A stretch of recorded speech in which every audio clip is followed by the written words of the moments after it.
Okay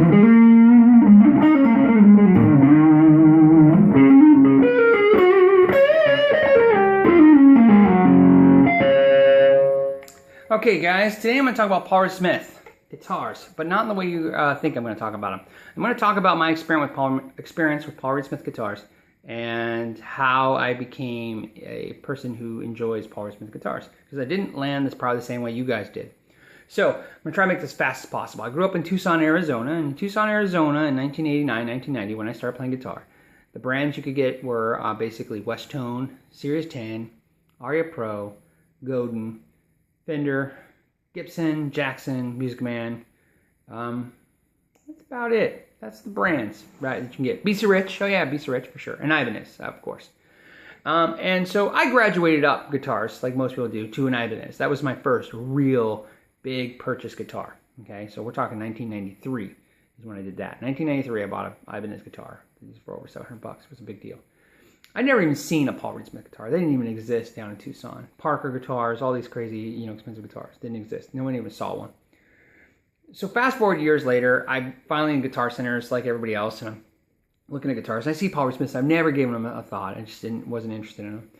Later, fast forward again, 2005, I opened up my own store. Still not interested in them. I'm carrying tons of brands. And then finally in 2006, the store was doing really well, so I decided to call Paul Reed Smith Guitars and see about carrying the guitars. And they informed me at the time they couldn't supply the dealers that they had, so it didn't make sense to add dealers. So that's what we did, something to that effect. It was a brush off. We'll talk about that when we go in guitar store. I'll do a guitar store one. So the funny part of the story is this. So we took some on trade, and again, same thing. It's not that I don't like the guitar. It was an amazing guitar. It just didn't do anything for me. I couldn't tell why it was different than a Schecter. It seemed overpriced. I heard that a lot from customers, overpriced. I thought, yeah. So in 2007, they contacted me and said, hey, how would you like to be a Paul Reed Smith dealer? And it was really not a good time for me because I just pulled in a bunch of other brands that were really expensive. And through some negotiation and talk, we worked it out and we started carrying them. And they were selling. And every once in a while, I'd pick one up and I'd play it. And I was like, wow, it's really nice. They're beautiful. And I understood them the way I think most people understand them. That they're a beautiful looking guitar that feels and plays nice. But that doesn't really convey anything, okay? So this goes on, right, for a while until 2009 when the recession comes. 2009, I got an interesting phone call, and it went like this. I got a phone call, and it said, hey, if we fly you out next week, will you come and talk to Paul Reed Smith for the day?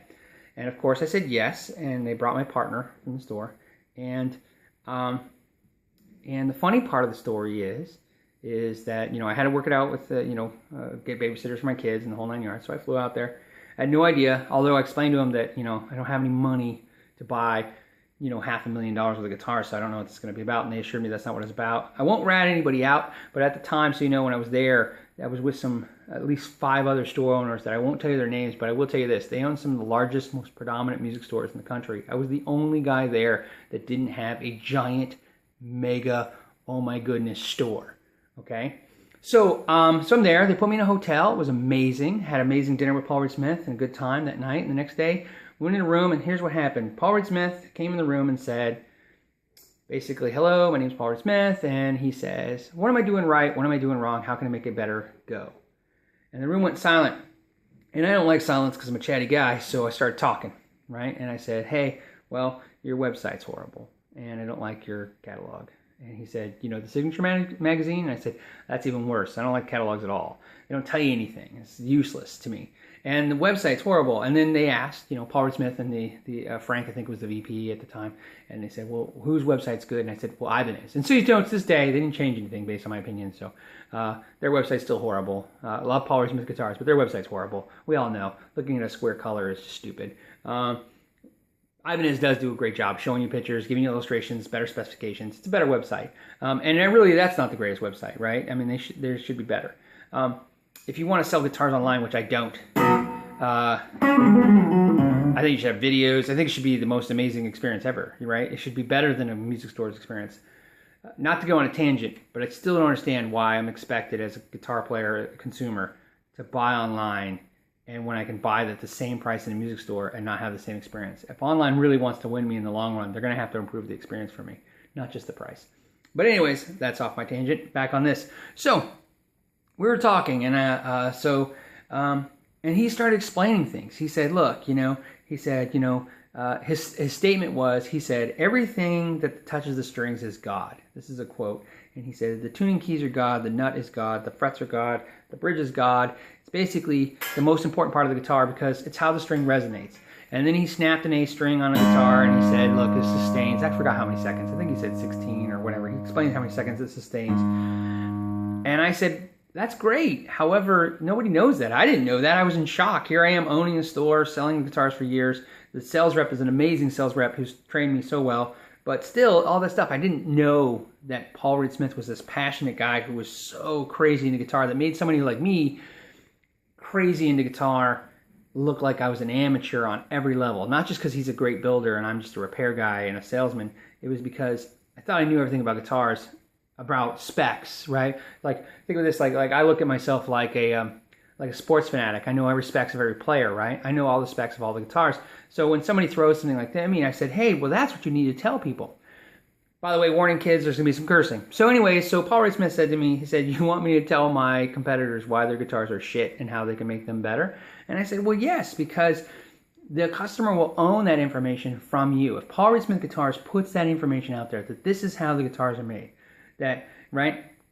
And I don't know if it's the advent of YouTube getting so much bigger since 2009 or all that stuff, but now I notice in 2009, Paul Reed Smith does educate a lot better. I can't really tell anybody that was me or if I even had a factor in that, but I can tell you this. In 2009, we did have that meeting, and I did explain to him that it's important to tell customers from the horse's mouth what is so amazing about what you do or what you have. And he even said some interesting things. One thing I told him, I said, well, he said he wasn't going to do it, but he'd think about it. So, interesting part of that was, so then we did the factory tour. And I had been to factories before. I've been to Taylor's factory and Gibson's factory and Fender's factory. I've been to factories, and Paul Reed Smith's factory was amazing. I'd never seen anything like that. So clean and everybody looks happy. You know what I mean? I don't know I don't know what to tell you this, but man, when you walk in a business, and everybody feels this way, if you walk in a business, a restaurant, and the employees look like they're having a great time or they enjoy what they do, it sure makes you want to be a part of that business. It is a very exciting thing. And that's what the vibe I got from Paul Reed Smith Guitars. And so I came back fanatically having to own a Paul Reed Smith guitar.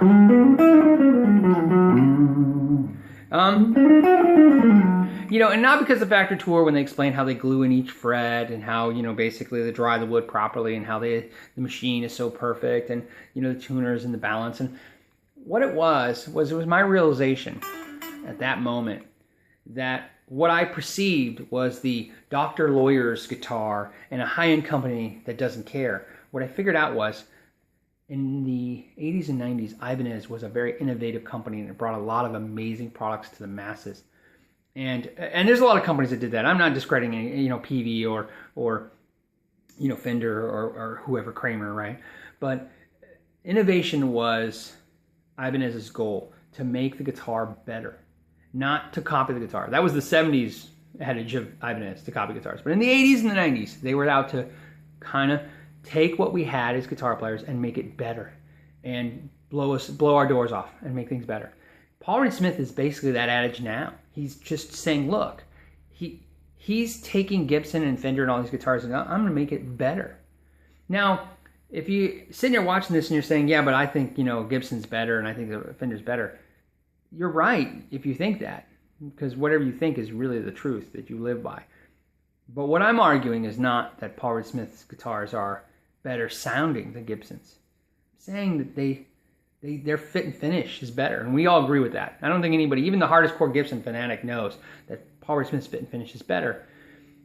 Somebody would say to me once that doesn't matter, it doesn't mean anything because that doesn't equate to anything, but it equates to one thing that matters to me, which is they give a crap, and giving a crap is a hard thing to find in today's day and age, where everybody's thinking about how to make things cheaper and work an employee for less. Paul Reed Smith Guitars is trying to figure out how to make things better, and that is a unique thing. And so I thought I'd tell this story because I get asked it a lot, and the reason is that's why I'm so happy with my Paul Reed Smith guitar, and that's why I kind of talk about them a lot.